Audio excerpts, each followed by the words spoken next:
سندی اشاہ امام احمد رضا خان بریلوی رحمۃ اللہ علیہ آپ کا عرس ہوتا ہے، تو ان کی سیرت پہ چند باتیں، اور دوسرا ہمارے اسی جامعہ کے ایک مہکتے ہوئے پھول حافظ محمد مرتضیٰ صاحب نے قرآن کریم مکمل حفظ کرنے کی سعادت حاصل کی ہے، تو اس کی خوشی میں آج اس عظیم بچے کو اس کے سر پر جو ہے وہ دستار فضیلت بھی پہنائی جائے گی۔ تو آپ نے یہ فکر نہیں کرنی کہ تھوڑے بیٹھے ہیں، یہ کسی کی جرت نہیں ہوتی کہ محفل میں آئے، محفل میں وہی آتا ہے جس کو حضور بلاتے ہیں، جن کو بلایا جاتا ہے وہی آتے ہیں۔ تو بے شک چار ہی کیوں ہونا، اتنے بیٹھے پریشان نہیں ہونا، آپ نے خوشی کے ساتھ بیٹھنا ہے۔ اگر آپ سب کو نیند آئی تو سو جائے، ورنہ آگے آ جائے۔ بیٹھے نوجوان ہیں، آپ کو کچھ تو خیال کریں، کوئی باہر کا ہو تو آپ لوگ خود یہ کرتے ہیں آگے ہو جائے، آگے اتار مار کے آئے ساروں خراب کر رہے ہیں۔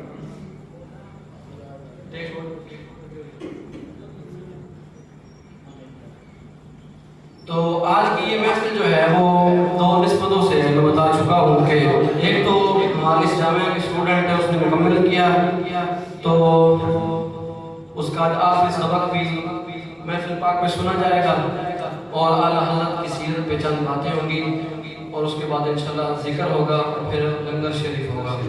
تو آپ میرے ساتھ مل کے پڑھیے گا۔ سیدی اعلیٰ حضرت نے نا ایک کلام لکھا ہے بڑا خوبصورت حضور کی شان میں۔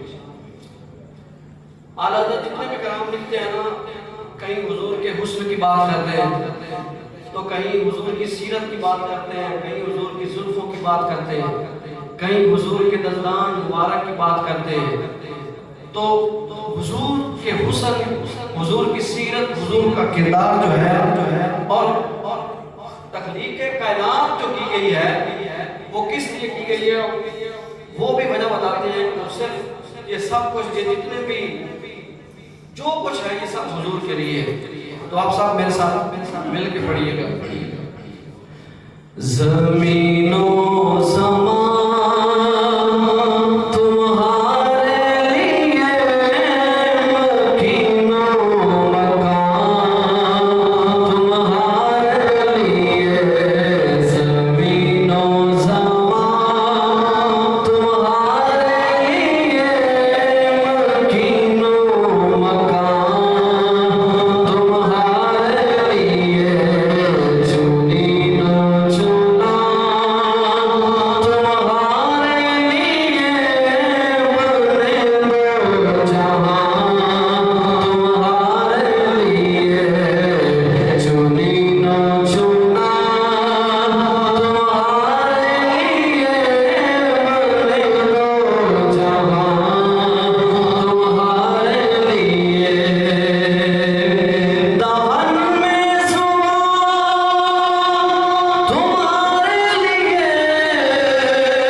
مکہ والوں نے کہا کہ اگر اللہ کے نبی ہے تو پھر چاند کے 2 ٹکڑے کر کے دکھاؤ، تو حضور نے اپنی انگلی مبارک اٹھائی نا، ایسے اشارہ کیا تو چاند کے 2 ٹکڑے ہو گئے۔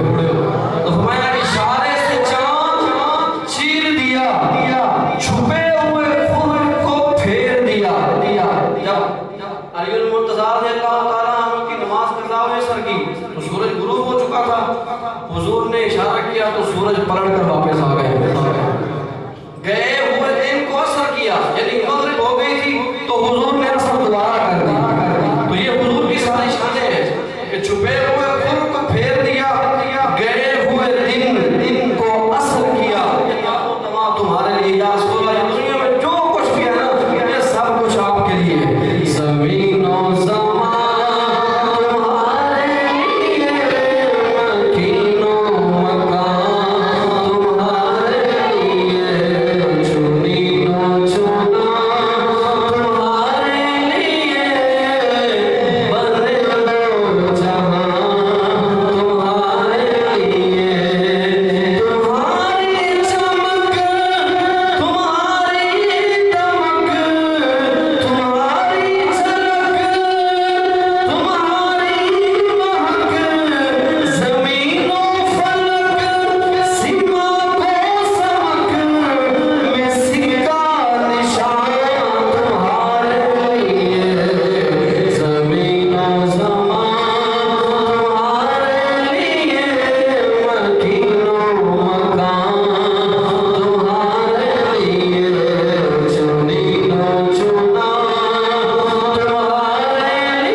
یا رسول اللہ میں نے بڑے کلام لکھے ہیں، لیکن میری ایک خواہش ہے کہ جب آخری دنوں میں اور بڑا میدان لگا ہو یا رسول اللہ، اور سب نبیوں نے تمام امتوں نے آپ کے جھنڈے کے نیچے جانا نا یا رسول اللہ، جب سب اکٹھے ہو، ساری خلقت اکٹھی ہو یا رسول اللہ، پھر آپ کے جھنڈے کے نیچے پھر مجھے یہ شرف حاصل ہو کہ میں آپ کی نعتیں سناؤں۔ لوا کے تلے سنا میں کھلے، آپ فرماتے ہیں کہ میری زبان اس جھنڈے کے نیچے پھر آپ کی صدا خانی کرتے ہوئے مجھے یہ شرف حاصل ہو، رضا کی زبان تمہارے لیے۔ آپ سب میں فکرہ بولوں گا اور آپ نے یہی کہنا کہ تمہارے لیے زمین و زمان، مکین و مکان، چنین و چنا، بدے دو جہاں، دہن میں زبان، بدن میں ہے جان، ہم آئے یہاں اٹھے بھی وہاں۔ اعلیٰ حضرت عظیم برکت شاہ امام احمد رضا خان، آپ نے بڑے کلام لکھے ہیں، بڑے ہر جو آپ کا ایک لفظ ہے جو آپ نے لکھا ہے کمال کا لکھا ہے، اور بڑی سوچ سمجھداری کے ساتھ جو ہے اعلیٰ حضرت نے کلام لکھے ہیں۔ کوئی بھی کلام ہے نا، اگر اس کو دیکھتے ہیں تو اس میں رسول اللہ صلی اللہ علیہ وسلم کی کہیں تو حضور کی عشق، حضور کی محبت، حضور کا پیار بیان ہوتا ہے، تو کہیں حضور کے جلووں کی تعریف ہو رہی ہوتی ہے۔ ہر وقت شاہ امام احمد رضا خان رحمۃ اللہ علیہ حضور کی مدح سرائی کرتے ہیں۔ آپ شعر لکھتے تھے نا تو وقت کے بادشاہ جو تھے وہ آئے اعلیٰ حضرت کے پاس اور کہنے لگے کہ بہت بڑے شاعر ہو، آپ کی شاعری نے سب کو حیران کر کے رکھ دیا ہے، اور حضور کی شان میں تو آپ نے کمال ہی کر دیا ہے۔ وقت کے بادشاہ نے کہا کہ کچھ میری شان میں بھی اعلیٰ حضرت احمد رضا کچھ میری شان میں بھی کوئی شعر لکھ دے۔ تو اعلیٰ حضرت فرماتے ہیں کہ احمد رضا کا جو یہ ہاتھ ہے، یہ قلم چلتی ہے، یہ کسی اور کے لیے نہیں چلتی، یہ چلے گی تو صرف حضور کے لیے۔ اور جب وہ بادشاہ نے کہا کہ میرے لیے لکھو، آپ نے کہا کرو مدح اہل دوال رضا، پڑھے اس بلا میں میری بلا، میں گدا ہوں اپنے کریم کا، میرا دین پائے نا ہے نا ہے۔ میں تمہارے لیے لکھوں، میں تیری شان بیان کروں، کرو مدح اہل دوال رضا، رضا ہماری شان کیوں لکھے، مجھے کوئی ضرورت نہیں، میں گدا ہوں اپنے کریم کا، میرا دین پائے نا نہیں، میں روٹی کے ٹکڑے کی خاطر بادشاہوں کی تعریفیں کرتا رہوں، کبھی نہیں۔ اعلیٰ حضرت کی جب بھی قلم اٹھے گا وہ حضور کے لیے لکھے گا، جب بھی قلم اٹھے گا کوئی بھی کتاب لکھی جائے گی، کوئی بھی لائن لکھی جائے گی، وہ حضور کے لیے لکھی جائے گی۔ یہ اعلیٰ حضرت کی محبت تھی حضور کے ساتھ۔ تھوڑی سی آپ کی زندگی کے پہلو جان لیتے ہیں۔ آپ کی عمر 4 سال تھی، آپ نے ناظرہ قرآن کریم مکمل کر لیا۔ 4 سال عمر تھی، ناظرہ قرآن کریم آپ نے مکمل کر لیا، اور آپ کی عمر 6 سال ہوئی تو آپ نے ایک عظیم الشان محفل میلاد مصطفیٰ کے حوالے سے ایک بہت بڑا جلسہ سجایا گیا تھا، جس کے اندر کئی علماء، کئی مفتی، کئی مفکر، کئی مفسر اس کے اندر موجود تھے، اور اعلیٰ حضرت کی عمر تھی صرف 6 سال۔ اس اتنے بڑے مجمع عام میں اعلیٰ حضرت احمد رضا خان میلاد کے موضوع پر پورے 2 گھنٹوں پر تقریر کی تھی، اور سب سر پکڑ کے بیٹھ گئے تھے کہ 6 سال کا بچہ اور اس کے لفظ دیکھو یہ کیا بیان کر رہا ہے۔ یہ شان ہے اعلیٰ حضرت کی۔ 6 سال کی عمر میں آپ نے میلاد مصطفیٰ کے موضوع پہ تقریر کی، 2 گھنٹے کے موضوع۔ جب آپ کی عمر 8 سال ہوئی تو درس نظامی جو پڑھتے ہیں، جو پڑھاتے ہیں، درس نظامی کے اندر ایک کتاب پڑھائی جاتی ہے نغم ہدایت النحو، بڑی مشکل کتاب ہے، جو استاد پڑھاتے ہیں ان سے پوچھیے، جو پڑھتے ہیں ان سے پوچھیے۔ اعلیٰ حضرت 8 سال عمر ہے تو اعلیٰ حضرت نے ہدایت النحو جو کتاب ہے اس کا عربی میں حاشیہ لکھ دیا تھا، صرف پڑھی نہیں۔ استاد تو پڑھاتے ہیں، پڑھاتے آپ سر پکڑ کے بیٹھ جاتے ہیں، استاد اتنی مشکل کتاب ہے، لیکن اعلیٰ حضرت کی شان یہ ہے آپ نے اس کتاب کا پورا حاشیہ عربی میں لکھ دیا 8 سال کی عمر میں۔ اور جب آپ کی عمر 13 سال 10 ماہ 5 دن ہوئی تو اعلیٰ حضرت تمام علوم سے فراغت حاصل کر گیا، سب کچھ آپ نے پڑھ لیا، بہت سارے علوم آپ نے حاصل کر لیے، اور اسی دن آپ کے سر پر جو ہے وہ آپ کی دستار فضیلت کی گئی، اور آپ کو یہ اعزاز مل گیا، اور آپ کو اجازت مل گئی، اور آپ فرماتے ہیں اسی دن جس دن میرے سر پہ دستار فضیلت سجائی گئی، اسی دن میں نے بلوغت میں قدم رکھا، اسی دن میرے اوپر نماز فرض ہوئی، اسی دن اسلامی جتنے بھی قانون تھے وہ میرے اوپر لاگو ہو گئے، اور اسی دن سے آپ نے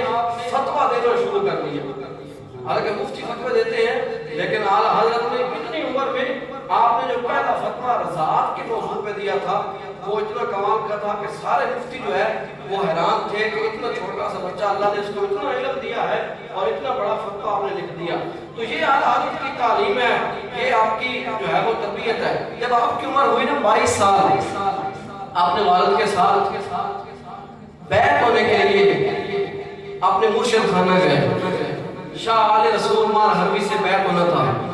آپ جب جاتے ہیں نا 22 سال کی عمر ہے، جب اعلیٰ حضرت راستے میں ہوتے ہیں تو آپ کے پیر و مرشد آپ کے استقبال کے لیے راستے میں آ کے کھڑے ہوتے ہیں۔ لوگ پوچھتے ہیں شاہ آل رسول مار حربی آج کیا بات ہے، آسانہ چھوڑ کے راستے میں آ گیا ہے؟ آپ نے فرمایا تمہیں نہیں پتا، آج میرے پاس ایک بہت بڑا عاشق رسول بیعت کرنے کے لیے آ رہا ہے، اور مجھے وہاں سے خوشبوئیں آ رہی ہیں۔ احمد رضا پہنچے، پیر و مرشد کی جس جگہ پر بیعت کرنی تھی وہ استقبال کے لیے پہلے ہی کھڑے ہیں، آئے اور فوراً آپ کو خلافت عطا کر دی۔ فرمایا میں اب ایسا کچھ بھی نہیں کر سکتا جو تیرے اندر موجود نہ ہو، اللہ نے آپ کو تمام اوصاف سے نوازا ہے، آج سے میں آپ کو خلافت دیتا ہوں، اور 13 سلسلوں کے اندر آپ کو اس دن خلافت مل گئی۔ اور پھر سارے مجمع عام سے آپ کے مرشد شاہ آل رسول مار حربی نے فرمایا لوگوں سنو، اگر قیامت کے دن، بہت بڑا جملہ ہے، فرمایا قیامت کے دن اگر میرے رب نے مجھ سے یہ پوچھا شاہ آل رسول مار حربی بتا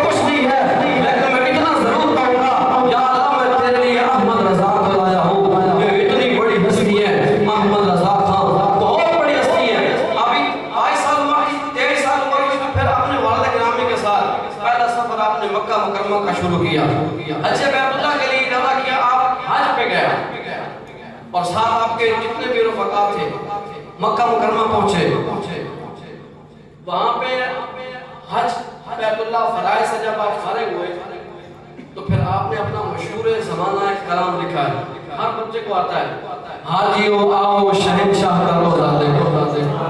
جب بیت اللہ کا طواف کر لیا نا، حج فرائض سے آپ فارغ ہو گئے اور پھر بیت اللہ کے سامنے آئے اور بیت اللہ شریف کے سامنے کھڑے ہو کے اعلیٰ حضرت عظیم البرکت آپ یہ شعر لکھتے ہیں، حاجیو آؤ شہنشاہ کا روزہ دیکھو، ارے کعبہ تو دیکھ چکے اب کعبے کا بھی کعبہ دیکھو، اب کعبے کا بھی کعبہ دیکھو۔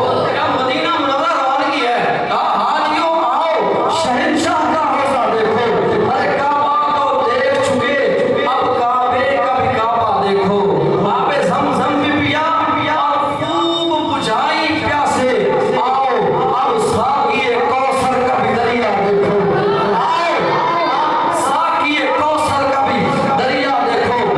پھر جب یہ کہا نا حاجیو آؤ شہنشاہ کا روزہ دیکھو، کعبہ تو دیکھ چکے اب کعبے کا بھی کعبہ دیکھو، تو اعلیٰ حضرت کی طبیعت بڑی کمال کی تھی۔ آپ نے کہا کعبے نے کوئی جواب نہیں دیا، پھر کعبے کی طرف سے آپ خود ہی جواب دیتے ہیں، آپ کہتے ہیں غور سے سن اے رضا، کعبے سے آتی ہے صدا، میری آنکھوں سے میرے پیارے کا روزہ دیکھو۔ فرمایا غور سے سن اے رضا، کعبے سے آتی ہے صدا، میری آنکھوں سے میرے پیارے کا روزہ دیکھو۔ بادشاہ امام احمد رضا خان مکہ مکرمہ سے نکلتے ہیں، مدینہ طیبہ کے لیے روانگی ہے، آپ کا دل ہر وقت حضور کے عشق میں تڑپتا ہے، ہر وقت دل میں تڑپ ہوتی ہے، کاش میری آنکھ لگے اور میرے خواب میں مدینے والے سرکار آ جائیں، کاش رسول اللہ مجھے زیارت کا شرف نصیب فرما دے، کاش میں ان پیارے زلفوں کو دیکھ لوں۔ دل میں یہ تڑپ ہے، یہ امنگ ہے، یہ عشق ہے، یہ محبت ہے اور یہ دل تڑپتا ہے اور ہونٹ لرزتے ہیں، مدینہ طیبہ پہنچتے ہیں، دل میں یہ تڑپ ہے، کاش رسول اللہ آج زیارت کروا دے، کاش رسول اللہ کا دیدار ہو جائے۔ آپ مدینہ طیبہ پہنچتے ہیں اور روضہ رسول کے سامنے کھڑے ہو جاتے ہیں، ایک رات بھی گزر جاتی ہے، حضور تشریف نہیں لاتے، دوسری رات بھی گزر جاتی، زیارت نصیب نہیں ہوئی، اب تیسرا دن آ گیا، اعلیٰ حضرت عظیم البرکت عشق و محبت کی داستان احمد رضا نے جب دیکھا، 2 دن بیت گئے، تیسرا دن شروع ہو گیا، حضور نے کرم نہیں فرمایا، زیارت نہیں ہوئی، اعلیٰ حضرت تڑپتے ہوئے لرزتے ہوئے، آنکھوں میں آنسو کی جھڑیاں ہیں، جسم لرزتا ہے اور حضور کے روضے کے سامنے سر جھکا کے آتے ہیں، اور پھر آپ نے اپنا بہت ہی مشہور زمانہ پھر کام لکھا وہاں پہ، جب زیارت نہیں ہوئی تو پھر آپ نے یہ کام لکھا، وہ سوئے لالا اظہار پھرتے ہیں، تیرے دن اے بہار پھرتے ہیں،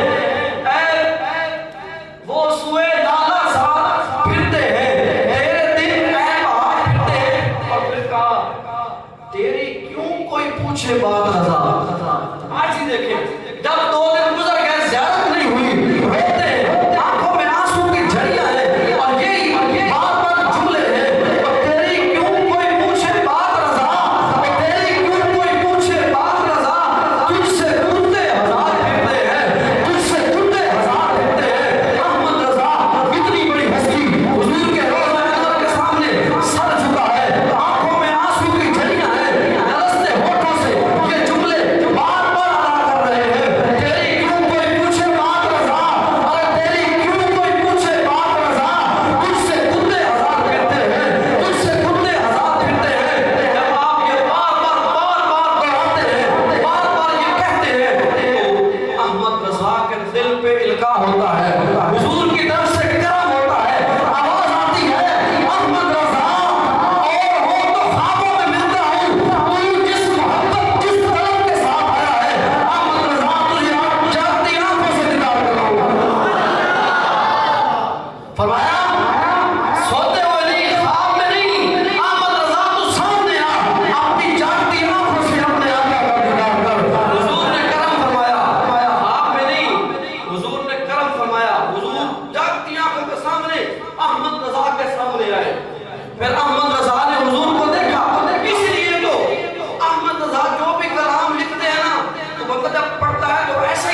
زیارت ہوتی ہے. آئیے ایک پہلو اور دیکھتے ہیں. یہ تو عشق کا، یہ تو عشق کی ایک داستان ہے، حضور سے ایک محبت اور پیار کی داستان ہے. آپ نے جو علمی کام کیا ہے اگر اس پہ نظر ڈالے، آپ نے تفسیر کے میدان میں قرآن کریم کی جو تفسیر لکھی جاتی ہے، آپ نے درجن کے قریب قرآن کریم کی تفسیر لکھی، خازن لکھی، بیضاوی لکھی، اور اس کا حاشیہ آپ نے اپنی زبان میں لکھا. تو 12 کے قریب آپ نے تفسیریں لکھی، اور حدیث اور اصول حدیث پہ آپ نے تقریباً 50-60 کے قریب آپ نے حدیث کی کتابوں پہ حاشیہ لکھا. بخاری پہ آپ کا حاشیہ، مسلم پہ آپ کا حاشیہ، ترمذی پہ آپ کا حاشیہ، نسائی پہ آپ کا حاشیہ، امام احمد بن حنبل پہ آپ کا حاشیہ، امام مالک پہ آپ کا حاشیہ، امام موطا پہ آپ کا حاشیہ، امام محمد پہ آپ کا حاشیہ، امام احمد بن حنبل پہ آپ کا حاشیہ، ابن ماجہ پہ آپ کا حاشیہ. یہ جتنی کتابیں حدیث کی جاتی ہیں اعلیٰ حضرت نے سب کے جو ہے وہ عربی کے اندر حاشیے لکھے ہیں. اتنی بڑی ہستی ہے. اور یہ 60 کے قریب حدیث اور اصول حدیث پہ کتابیں لکھی، 12 کے قریب تفسیریں لکھی، اور پھر 60 کے قریب عقائد کی کتابیں لکھی.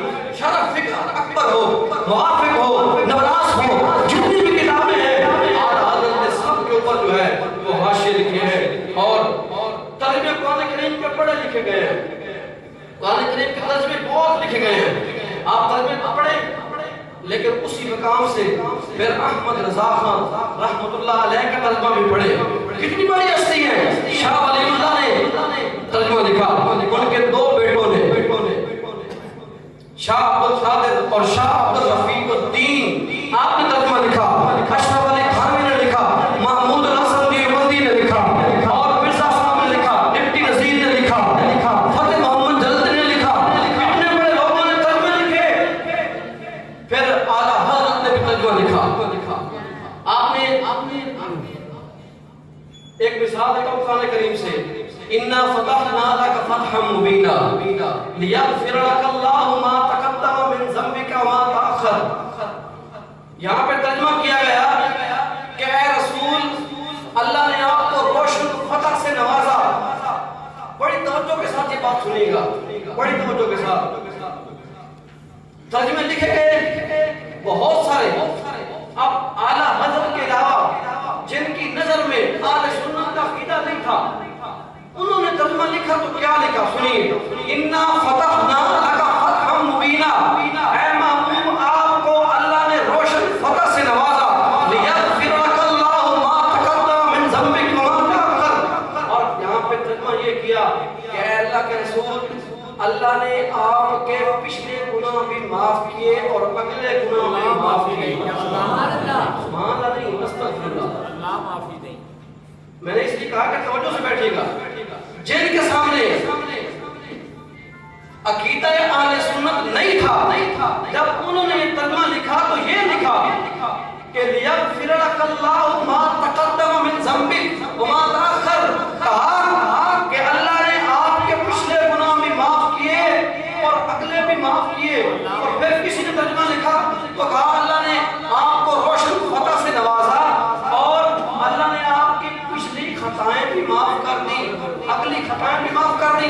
یہ ترجمے ہوئے جن کے سامنے اہل سنت کا عقیدہ نہیں تھا. ان الانبیاء كلهم معصومون عن الخطاء عن الصغيرة والكبيرة من قبل النبوة وبعد النبوة. اللہ کے سارے رسول اہل سنت کا یہ عقیدہ ہے. اللہ کے سارے نبی گناہوں سے پاک ہیں. اللہ کے سارے نبی گناہوں سے پاک ہیں. نبوت آنے سے پہلے بھی پاک تھے، نبوت آنے کے بعد بھی پاک تھے. یہ بڑا عقیدہ ہے اہل سنت کا. تو پھر یہ تو سب نبیوں کے بارے میں ہے اور یہ ترجمہ کر رہے ہیں. حضور کو گناہ گار معاذ اللہ کہہ رہے ہیں، حضور کو خطا کار کہہ رہے ہیں. جب یہ ترجمے ہوئے، جب سب خاموش تھے، پھر بجلی کا تاجدار بولا، پھر احمد رضا کا قلم اٹھا. جب سب ڈنڈی مار رہے تھے، کوئی حضور کو خطا کار، کوئی حضور کو